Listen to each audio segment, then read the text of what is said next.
Emily Gomer is your host, folks. This is the World of Ability, featuring Emily Gomer.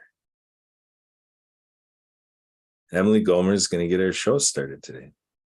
Welcome, everybody, to another episode of the World of Ability, which is a part of the World of Ability podcast network that was started in July 2020. This particular show was launched July 26th, 2020, on the 30th anniversary of the Americans with Disabilities Act that was signed into law by then President George H.W. Bush.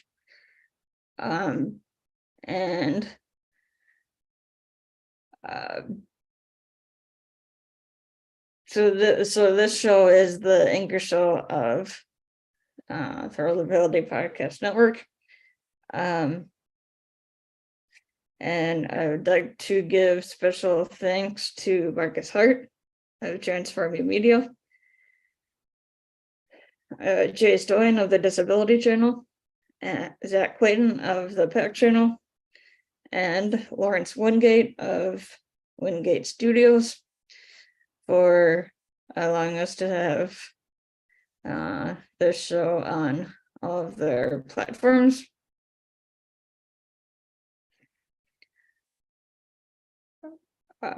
So I am going to pass it over to Kurt here to get us started. Well, I see where if I can get our guest that is going to come on today where he is at. So I'm going to pass over to Kurt to I'm sure, Kurt, you have some things to say while I find out where Fred is. Oh, you caught me. I don't have anything to say. Very funny, Kurt.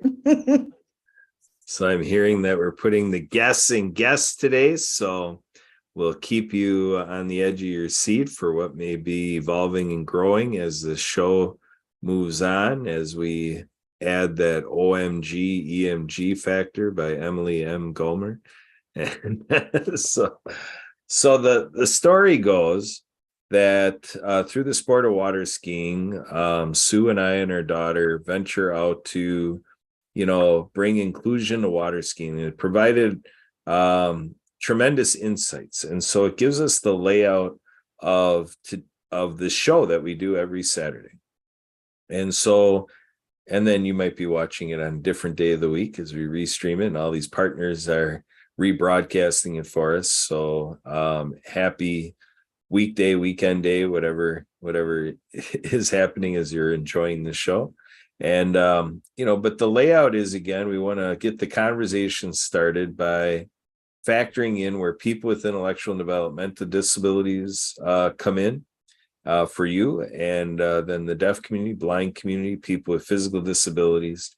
And in this, social work fashion, and the medical side of it and so forth, and just with demographics, we include people who live with chronic pain, those with a mental health diagnosis, and everybody with the goal of substance use reduction. And with that, it becomes a little bit of a lifestyle development conversation. The easy mantra is it's about making everything for everybody. And so, again, to help shape the conversation, get our minds working, at the conversation stirring and flurrying as we're enjoying a little snow here in the state of Wisconsin. We're hearing these stories of snow, in other places. We can start with, what are the faith experiences around the world? And as we do that stuff on a community basis, how are we doing in faith spaces to include people with disabilities? Now, we know in a lot of faith spaces, it's tremendously successful and quite an example. But we also know that there are a lot of faith spaces that, might find it upon them to maybe pray over that and see if they may find it in their faith journey, discipleship, evangelism, things like this, to include people with disabilities maybe a little bit more. How about the service sector? Sue and I are members of Optimist International. We for sure make the story around the world that we think Optimist International could be recruiting a whole lot more people with disabilities to all of these local clubs and worldwide for all the work of Optimist International. So that could be transposed to any service organization that we talk about in the world. And education, when we talk about knowledge commons, skill sharing, things done at libraries to share the expertise of certain people in local communities, all of these webinars, how is all that working out for the entirety of people with disabilities and just flat everyone? And with government agency work, civics, things that people take part in from out of municipalities or states or counties, territories, provinces, whatever it is, how are we doing that is equally enjoyed and accessible and favorable to people with disabilities? And then we get to being productive members of society, to do work, to be an employee, to have inclusive hiring taking place, to have, again, inclusive recruiting in the business realm. As they're building teams, are they reaching out and inviting people with disabilities to be a part of their professional team with associations and alliances and co-ops and all of this stuff? And for business ownership, how are we doing seeing people with disabilities own businesses, being the CEO, being the chair of the board, on and on like that. And then all of the fun things we do in life. So whether it's sports, recreation, hobbies, pastime, leisure activities, travel, entertainment, films, the arts community, how is all that working out? Having it done by, produced by, organized by, coached by, refereed by, people with disabilities. We can, really take a notion that we can take what is going on in the world and multiply it by a number. And I've come up with a number to multiply it by, because I think everybody can agree that we're just, we're just at the beginnings of our 8 billion people around the world evolving to a more integrated, inclusive, accessible, accommodating, global public inclusive infrastructure, universal design, web content accessibility guidance, all this stuff that over the decades has been evolved through the disability community that I tout to be the masters of ability. And so with this, I came up with a number 33. By all the work I'm doing, I see the number 33, that as I learn what's going on and I quantify it for what is taking place in the world and where could this go, I see it can go 33 times more than what it is, which means there's a ginormous gap yet existing between the 2 billion people on Earth that bring to me how I can continue to be better in this way, and then the other 6 billion people in the world that resembles where I come from, saying, hey, what are we all going to do as 6 billion people that don't as much identify with the disability or aren't as much part of the disability community and can do a better job of doing all the things that I've been talking about? So the good news is that many hands make light work. So just imagine what could happen if 6 billion people agree that this is what we're going to do, and 6 billion people do a little something. They just pick one thing to do. Wow, how that will really set a quantum leap in motion. And that's the type of thing Sue and I saw happening with water skiing. When we went out there and we did a train the trainer program, and we had 80 people involved in a 2-day event, that's what then led to it being institutionalized. Our Wisconsin Water Ski Federation, serving thousands of people through the state of Wisconsin and water skiing, it's 100% compliance now. The director of the adaptive division, Grace Petzold, she now enjoys that when she leads that division, the adaptive division of Wisconsin Water Ski Federation, that the entire membership embraces the work and the leadership that she has to help the use of sit skis and all adaptive equipment for water skiing be put to place. And she runs a tremendous water ski program called Graceful Wakes, and does it with a world-renowned water ski show team that she skis with, the Rock Aqua Jays. So that there's no doubt that the opportunities are all around us, whichever way we want to turn, to really step up our game individually and see what it does with another person, to form partnerships with another person, and then to get it to be several people in a group, all these organizations, agencies, churches, libraries. It really gets exciting real fast when everybody gets into it on collective impact and does this work all together, and really makes a shift in our cultures, customs, and breaking away a little bit from some of that genetic memory, that there's no reason to keep hanging on to it all. Some of it we can let go of and reshape the future and reprogram our existence, so that from here into the future and generations to come, that this will all be working a whole lot better. So Sue, why don't you come in here and give your little Spitfire approach for, your Zealand appeal and why you've been doing this for 10 years and continue on. I haven't heard you say that you're going to stop at any point in your life with this. So why is that? What's going on in the life of Sue Roskoff that this is what it is?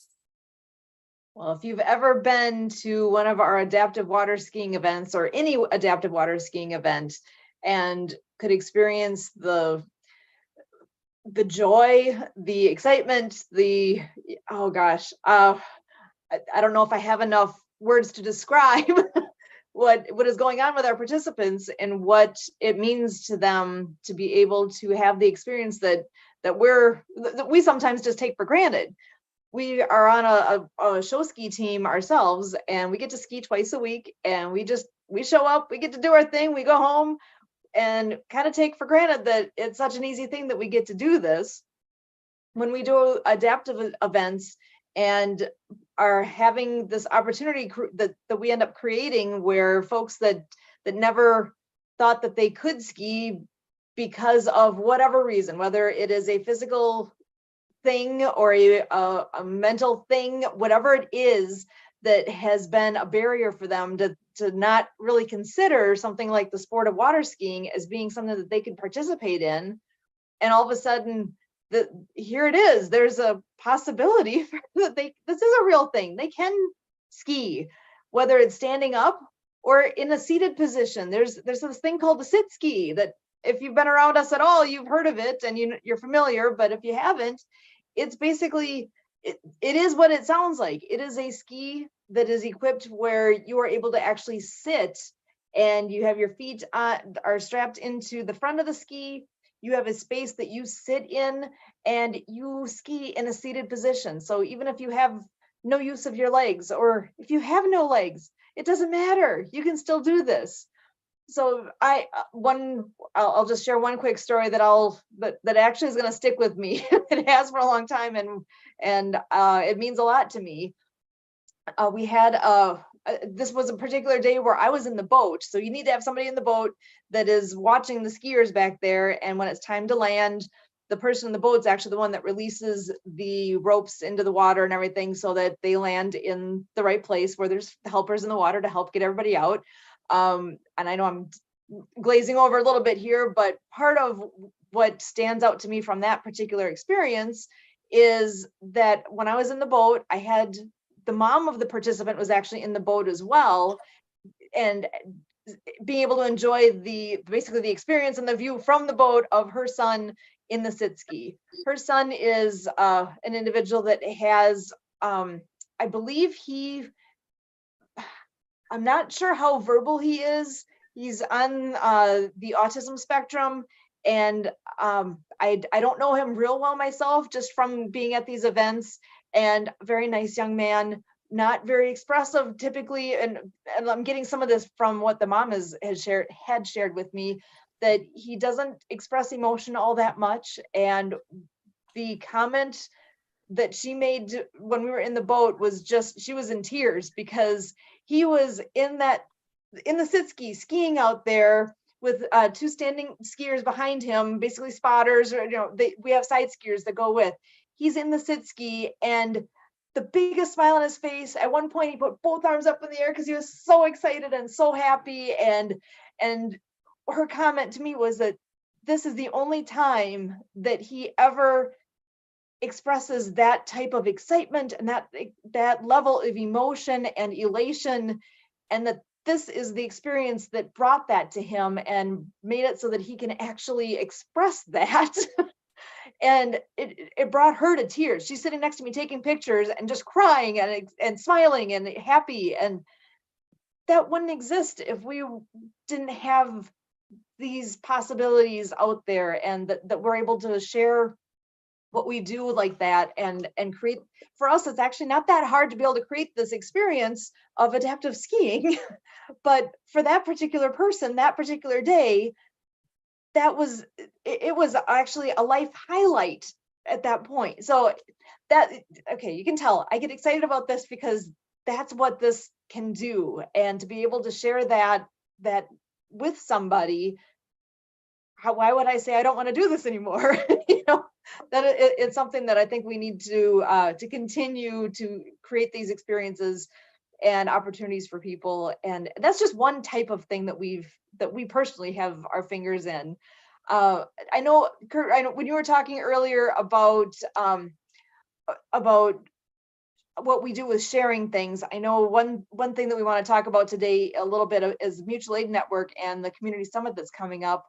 But I'm also seeing that we have a friend that's joined us as well. So a great friend of the show, Barbara, is here. And I'm just wondering if, Barbara, if you're available, if you want to hop on, if you have any thoughts on your mind before, I know you came in as we're talking about this, so I don't know if there are any thoughts you have that you want to share or any other topics that you wanted to bring to us today as well. So good to see you. Welcome. It's good to be seen. Oh my gosh, I love what I got to hear. I love that.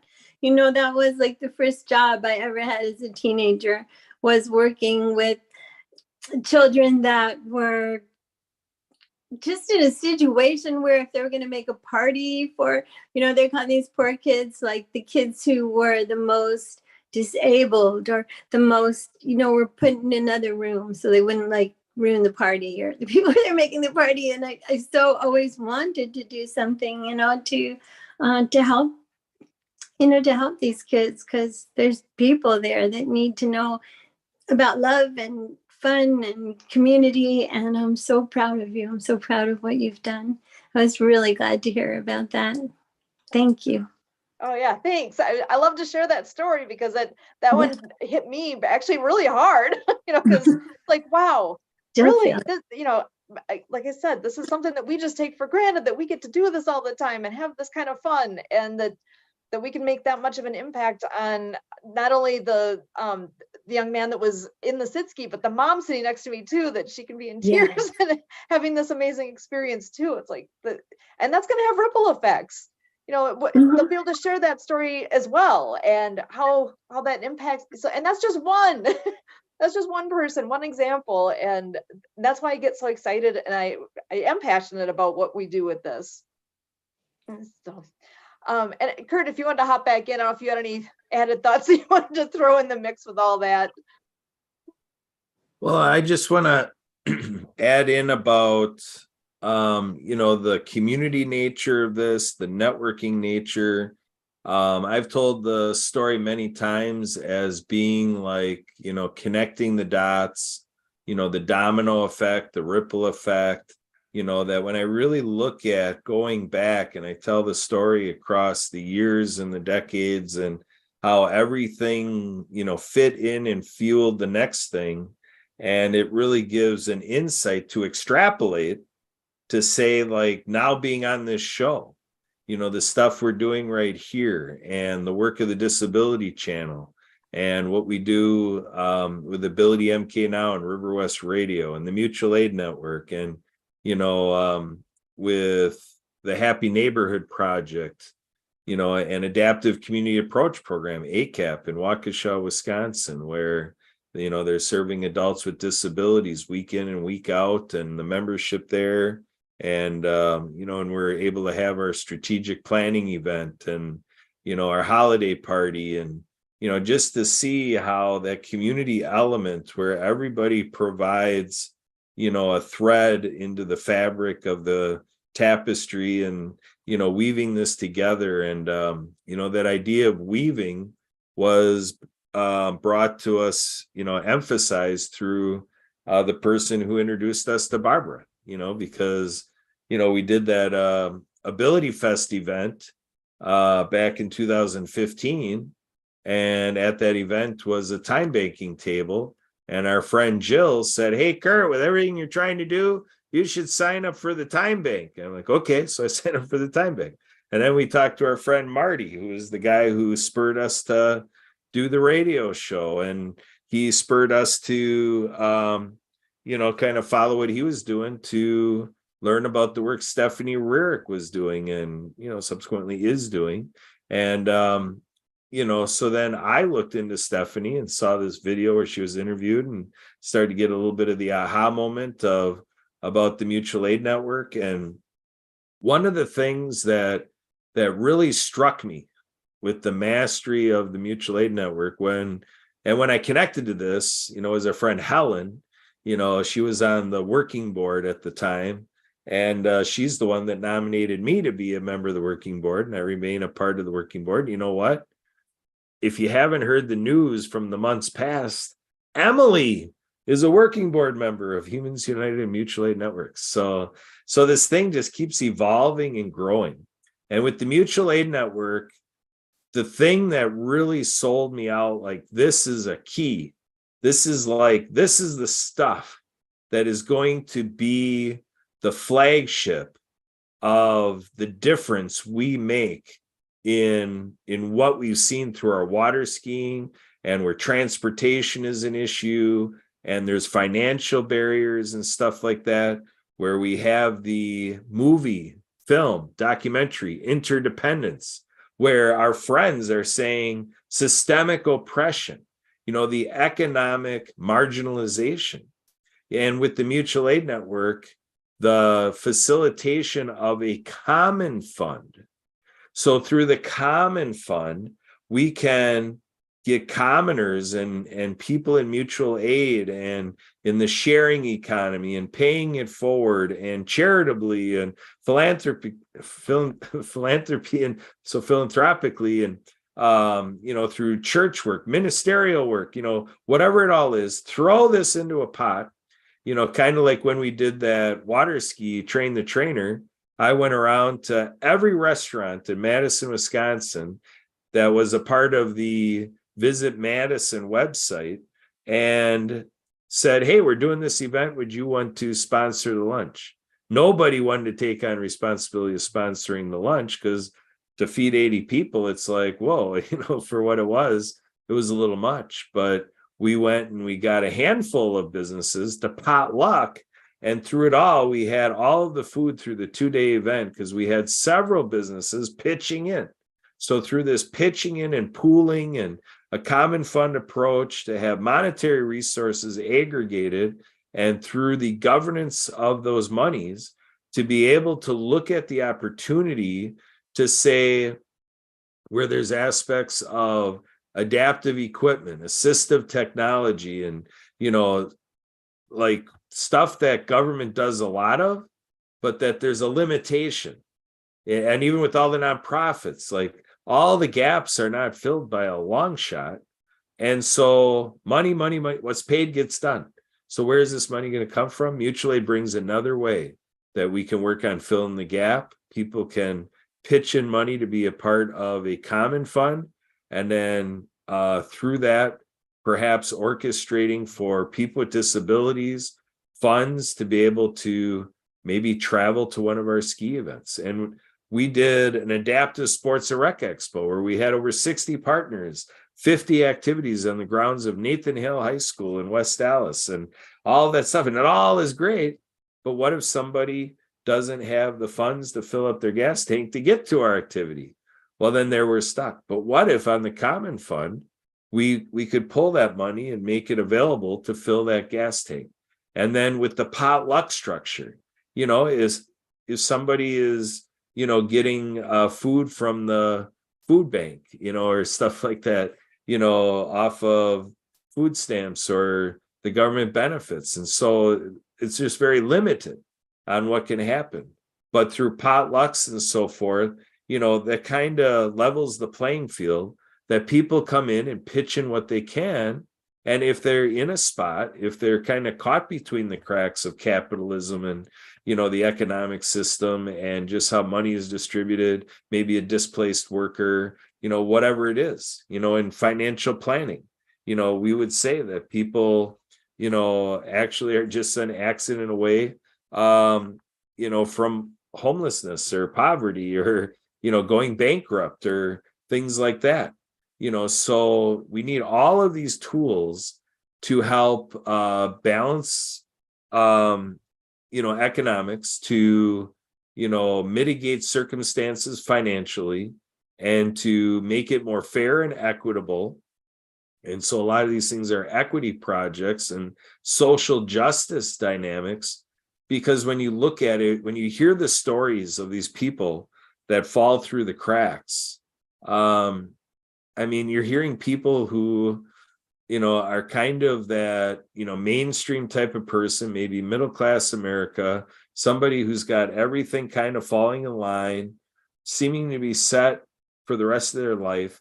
And then something throws them sideways and bam, they're the person on the street being homeless and stuff like that. And in terms of, suicide ideation and preventing suicide, to hear these stories where, again, people that you think are just going to be around forever, and then all of a sudden they're not here with us anymore.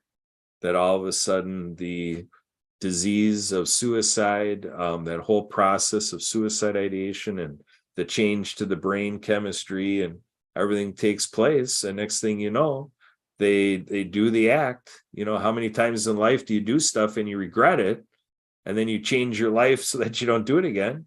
But when the issue is suicide, there's no undoing it, so that's kind of a permanent situation to fall victim to.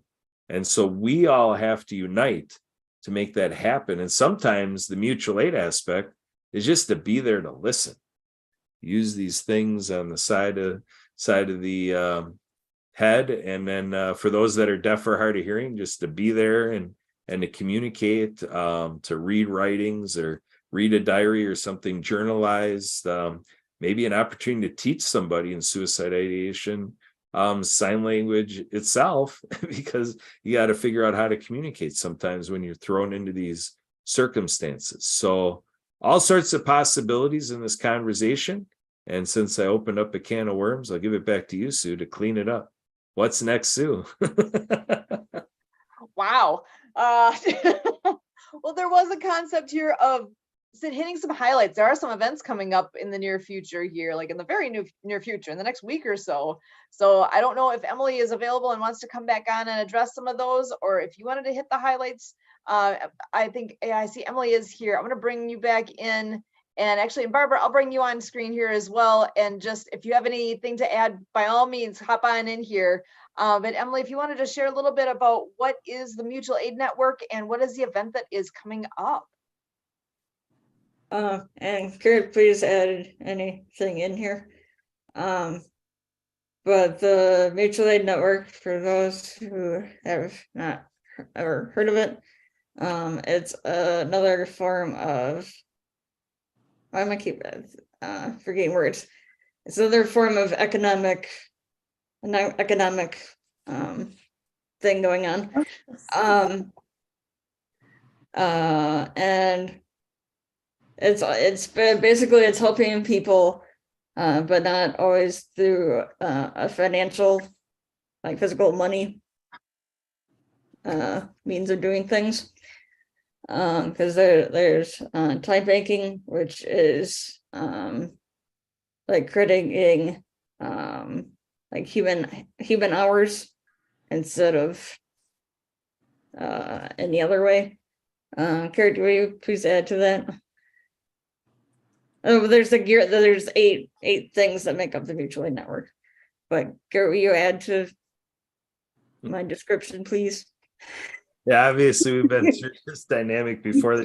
Oh yeah, Kurt tends to come in and talk about the 8 different forms of currency, whether it's sharing, community investment assistance, or time banking, robust budgeting, so on, the common fund I was talking about, and project facilitation assistance. And, so it's just a lot of different facilitated formats that Mutual Aid Network does, all with an economic root to what motivates that type of facilitation, because the alternative economy, alternative currencies, alternative governance like sociocracy and stuff like this, just things that empower the person, that when we use the adage that we're all about helping each other or helping another be at the best version of themselves, that's what the Mutual Aid Network is all about, to empower people to be able to do the work that they want to do what you want to do. So Barbara, when I talk about that notion to do what you want to do, so at this point in life, Grandma Weinstein and, whatever names you go by, what is life to you, Barbara? What do you want to do each and every day this week in March and forever? Like, what does your life bring forth that Barbara Weinstein wants to do? Oh. I keep thinking about Denise Vargas. She used to say that people need to realize that we're all, as we age, mostly it seems like at this point in time, people become disabled. And we don't think about that. We think about, oh, that's somebody out there. But it could be something that affects most of us unless we start learning how to heal ourselves and what we can do to protect each other from being alienated. When they asked Mother Teresa, what's the best thing that you think I should do? I can do, right? She said, go to somebody who thinks that they don't make a difference to anybody, that really feels alone in the world, and let them feel that they're not so alone. And right now, you've known me, I've had like 2 operations on my neck and my back. And last Saturday, when I got frustrated talking to somebody, I had a bad fall. And so last week, I was really struggling to be able to walk. And I know that if I don't try to be with other people and do things with other people and hold on to the very thing you're talking about, what do I think is important? Do I think it's important that I can become strong enough to help create new age schools and community development and a new way of looking at money, at income, which is so exciting that you're talking about that, because there's different efforts out there. And one of the things that's important to me that I really want to be is a networker. And what's exciting right now, I'm seeing people like you and your wife who have been helping people for some time. And I'm watching like the play and the love that's between the 2 of you. And it's so exciting to me. It's actual proof, like if you're doing good things, like not to worry. And I'm looking right now at our mutual friend, Helen. And she's like so in love with her husband. She's watching him like saw wood. She's like, it makes me so happy to see how well he does that, how he's so neat about it. And I'm like, and this is someone who I watched her have such incredible faith. Like here she was in a different state, when it was suggested that maybe she wasn't welcome where she was. She's like, oh, no problem. Like God has my footsteps, right? And she just starts like walking off, asking where there might be a homeless shelter or something, just with all the faith in the world, slept under a tree, and just, comes with a smile on her face, without ever like losing her faith to do the right things. And I think she's earned the right to know what it's like to love that much that watching somebody else work, can just make you so happy because you're seeing how neatly they're doing that.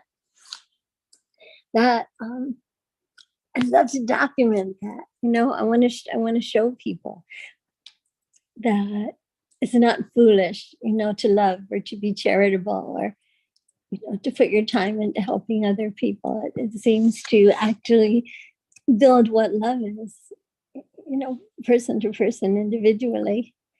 And I get to see right now, being a handicapped person myself, having to walk with a walker, but I just see how people they're so wanting to help, they're so like, people will be happy when they see me because they can come running over and say, oh, can I help you?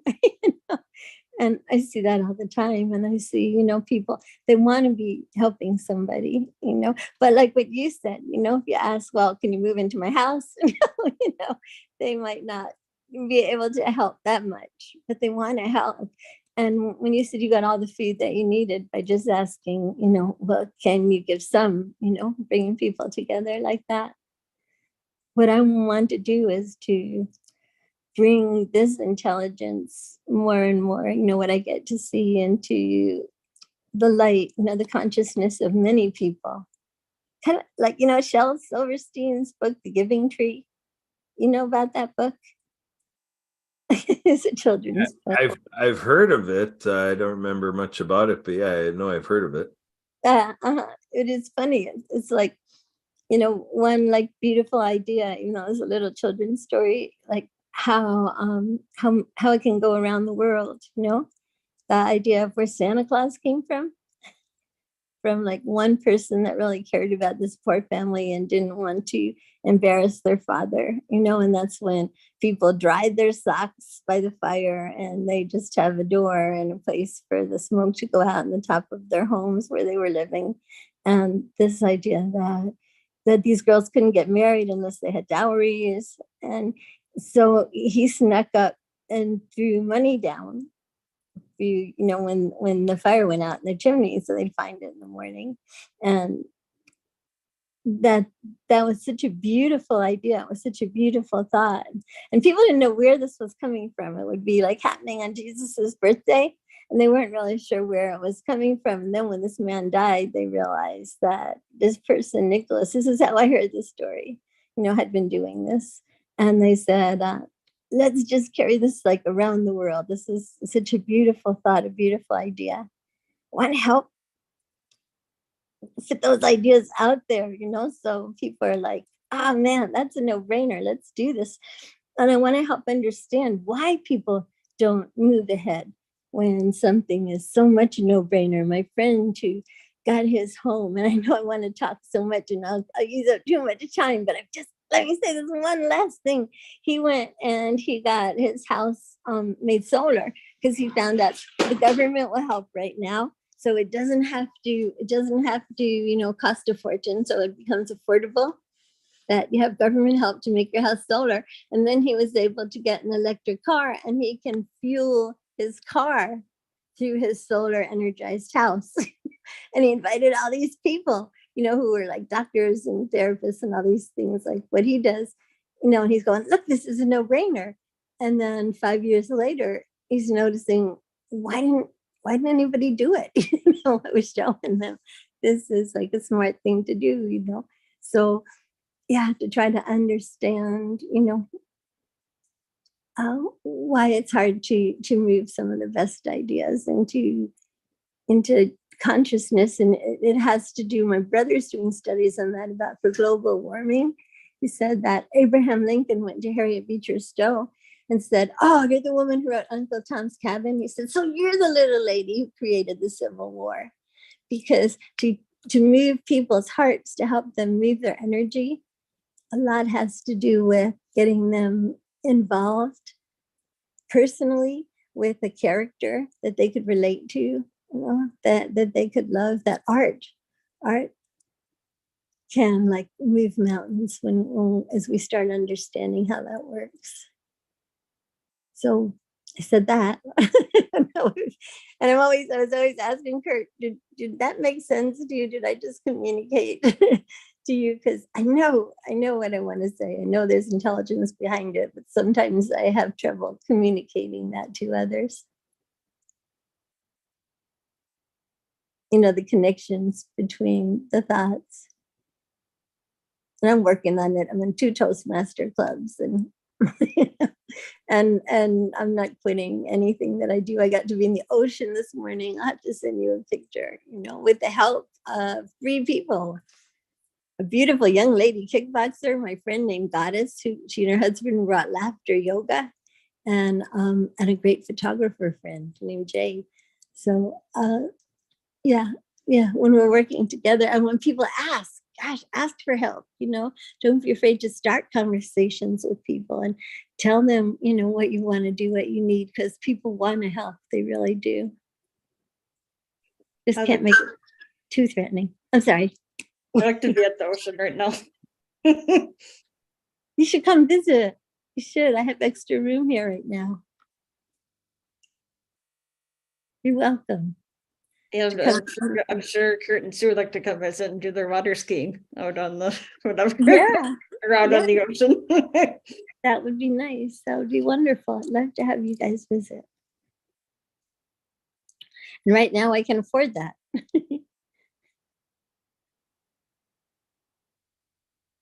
Excellent stuff. So what do you think, Emily? Are you renting a car and driving south? I wish I'd like to. But I don't know if there'll be any time. Probably won't be any time in the immediate future, but I could use help. Or I could use immediate help future. selling things online. I have a whole condo filled with stuff I got to get rid of. So, so you'd have a chance to come and make some money and help me too. we'll see. Possibility, but something to think about. Good. Oh, But going along with what we're not sorry to kind of switch topics again, but going back to what we were talking about with the mutual aid network, next Saturday and Sunday, they are having one of their quarterly solidarity summits, and there's gonna be very few things going on. I think it's Saturday, it's a good part of the day, or all day, and Sunday it's part of the day, with different speakers, and Kurt's helping with, or Kurt and maybe me too, helping with running a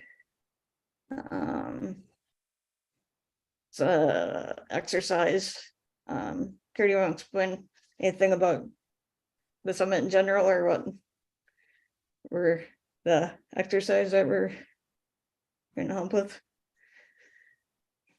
yeah, I mean, the part of what's in mutual aid networks is, this idea of co-production and teamwork, like with sociocracy, and, trying to, make it, an equitable experience that, everybody has an equal chance to contribute to the project at hand. And like, even with the summit itself, facilitating and, maybe leading.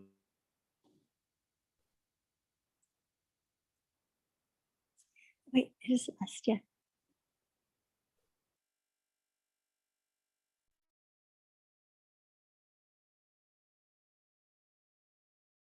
To do, and kind of as in a game format, kind of putting everybody's interests,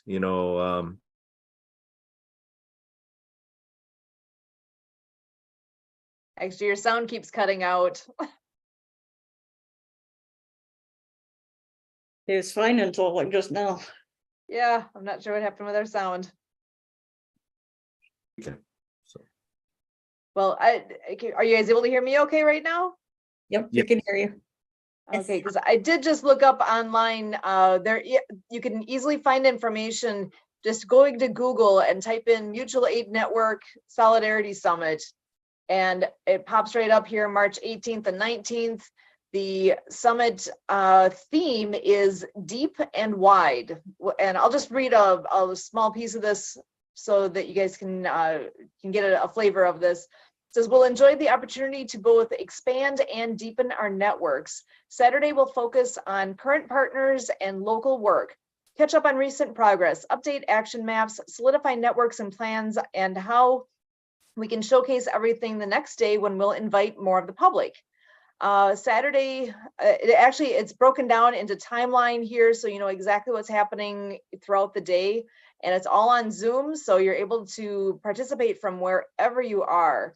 And it looks like this is going to be an amazing event. So actually, Kurt, did you want to continue with what you were describing there? Well, I was just describing one of the breakout rooms or one of the specific experiences. We're going to have folks from India. It shows it there. What does it show for the 8 to 10 a.m.? Trying to think of what the term is that our friends from India are going to be facilitating, taking us through. Neighborocracy. Neighborocracy. That's a new word for me. Yeah. So that if that gives you a little bit of an idea, so bringing neighboring back and, you know, just kind of, you know, how at the very local level, you know, taking care of each other and, you know, being able to do exchanges, whether barter, time banking, you know, whether it's through the SWAT, like some organizations do SWAT meets and stuff like that to like repurpose the property and the possessions that we have and, you know, kind of redistribute it so that people who can make the most use of it, like maker spaces and all that kind of stuff is at play. So yeah, this neighborocracy looks like a great activity and a great learning experience from our friends in India. That's why it's early in the morning for us in Central and Eastern time, so that it catches our friends in India before they call it a day. Yes, I yes, mentioned on this website, when you scroll all the way down after all of the breakdown of what time everything is, it says all on Zoom here, and there's a link right there for being able to get logged in. The Zoom link is right there for everybody to be able to grab and participate. Sorry, Emily, go ahead. Well, yeah, I had never heard of the word neighborocracy either until Stephanie mentioned it in the last very recently here in regards to the summit. So So that's only a week away. That is next weekend, next Saturday. It is today, Saturday, March 11th, and this is taking place on March 18th and 19th, 2023. So find that information. And I believe that I was scrolling kind of quickly, but I believe it was saying that there will be playbacks available as well. So if you miss it, you'd be able to participate or at least not participate directly, but you would be able to get caught up on it by going back and catching what you missed when it took place live. So that is next week. Please be sure to tune into that. And actually, Emily, do you want to give us an update as well? I should back up. I was going to switch gears to another big event coming up on Friday, but was there anything else you guys wanted to be sure to mention with the Solidarity Summit or the Mutual Aid Network before we switch gears and talk about? That's what I wanted to get those words, Mutual Aid Network and Solidarity Summit. I wanted to make sure I write them down somewhere on my phone or somewhere. You have it exactly right. Words. Yeah, so the website is mutualaidnetwork.org, mutualaidnetwork.org. But like I said, I just quickly threw it into Google to see how quickly I could find it. I typed in Mutual Aid Network Solidarity Summit, and it took me exactly to the correct website. So real easy to find. Was there anything else, Kurt or Emily, that you had about that event? I don't think so. I guess that's the biggest thing for the network at the moment. If anybody is interested in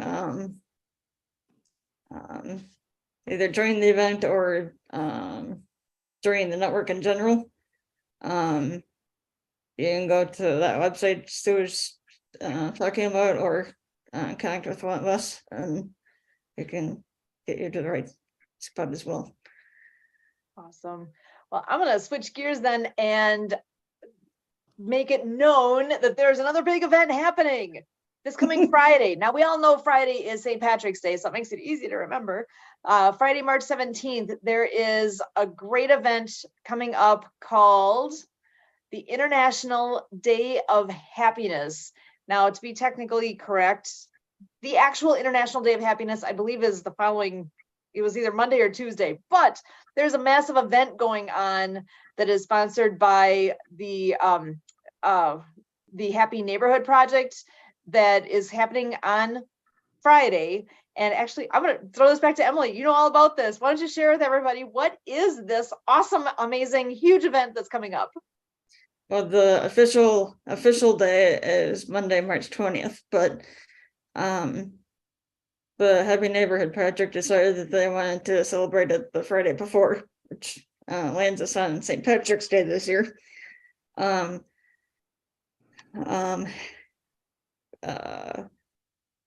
Couple things that make it really special is that this year is the 10th anniversary.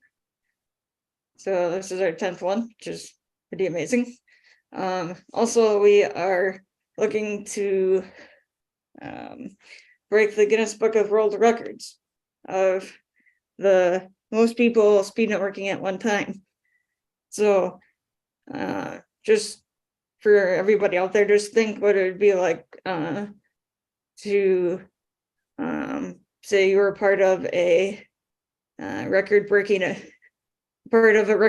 event, or for the Guinness Book of World Records of all things. The current record right now is 1,068 people speed networking all at one time. That was set in 2014 by Belgium.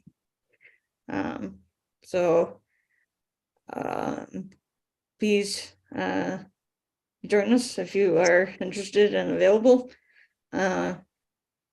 Tickets are $40, I believe. And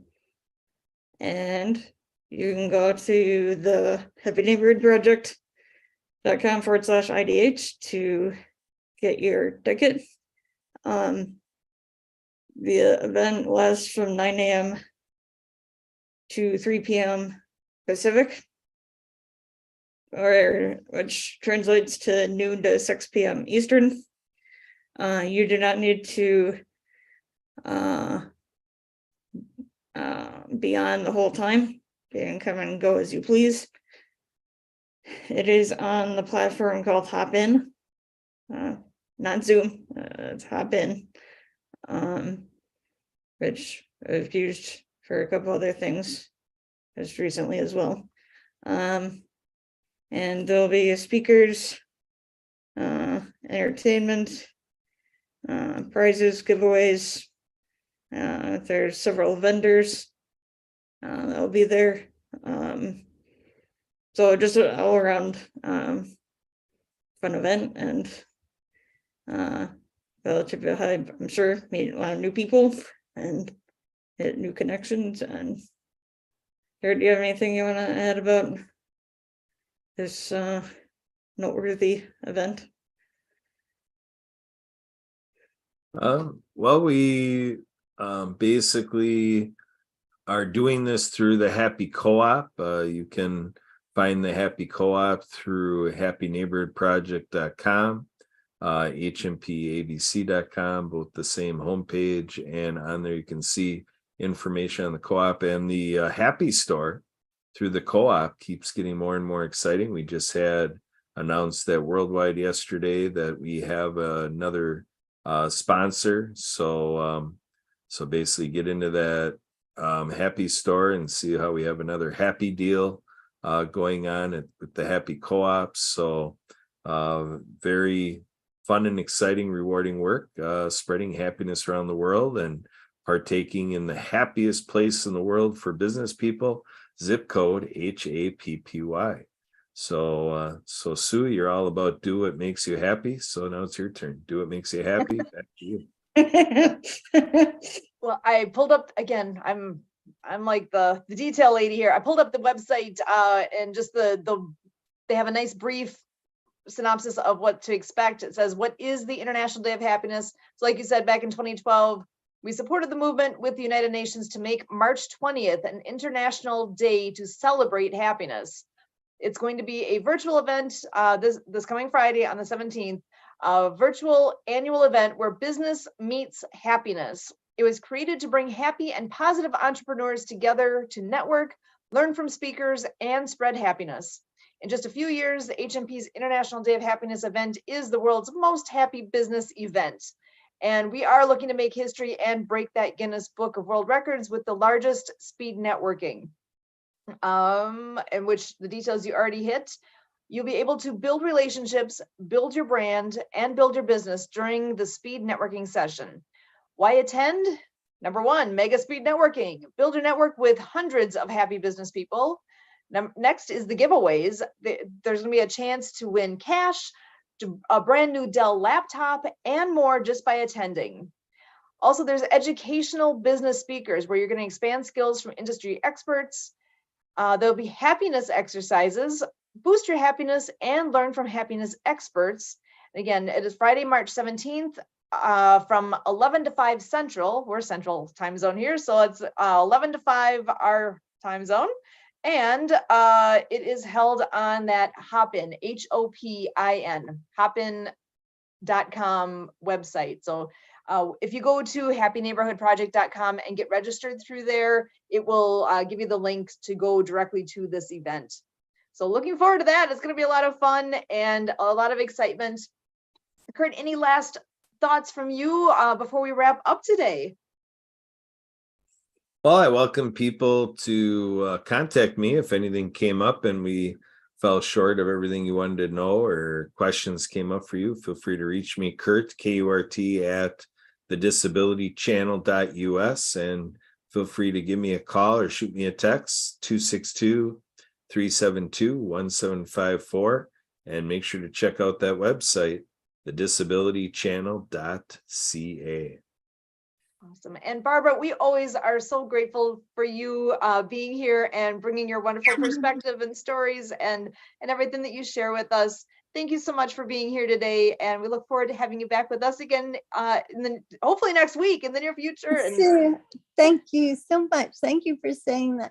Because, you know, I watched when Emily was like, oh, she didn't feel like she didn't have the right word, you know, and I thought, man, I'm hearing people that are like running the government and also kind of seem to be making up words sometimes, you know, people when they're talking, even in Toastmasters, you know, and there's definitely a lot of words that, you know, fit into a lot of different places. Then I was worried that when I was looking for where I should write something down on my phone that I didn't take off the video part of the phone. And you know, I worried, oh man, you know, did anything inappropriate happen, you know, on your show? And yeah, and I wanted to ask you in this whole thing about judging people, and just realized, man, we judge ourselves so much, and it's good to do reality checks. It's, you know, it is, because it keeps us friends. I love it. Thank you so much, Barbara. And Emily, I'm going to turn it back over to you then to wrap up our show today. So I think again, thank Barbara as well for coming on. We are here every Saturday at 2 p.m. Central, 3 Eastern. Would love to have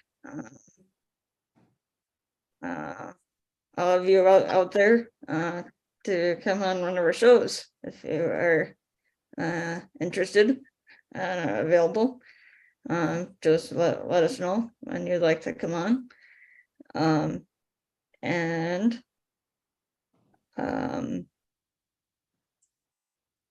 to also please check out all of our social media, LinkedIn, Facebook, YouTube, for all of the different shows in the network.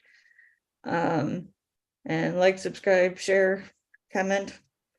We'd love to hear from all of you on our social media as well.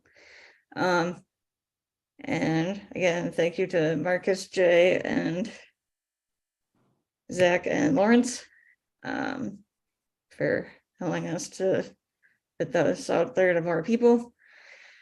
And I guess on behalf of Kurt, Sue, and the rest of the World of Ability Podcast Network, we wish you a safe and productive week, and to